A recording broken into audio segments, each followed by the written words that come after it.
quake, they quake. Noisy people at the lake.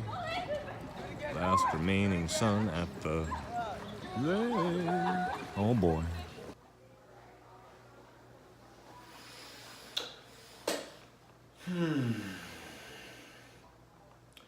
The esoteric meaning of waiting. In a sense, the state of presence could be compared to waiting. Jesus used the analogy of waiting in some of his parables.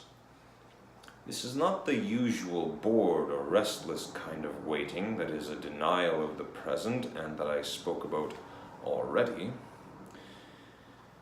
It is not a waiting in which your attention is focused on some point in the future and the present is perceived as an undesirable obstacle that prevents you from having what you want.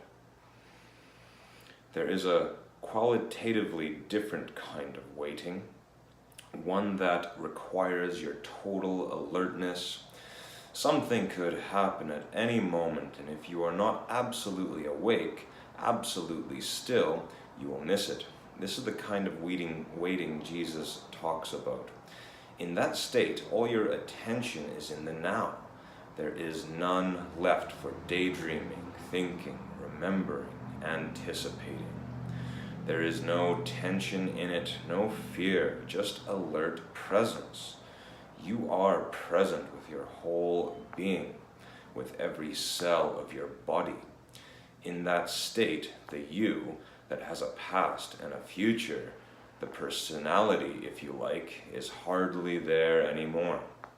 And yet, nothing of value is lost. You are still essentially yourself.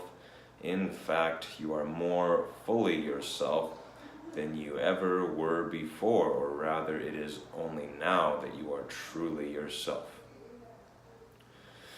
Be like a servant waiting for the return of the master, says Jesus.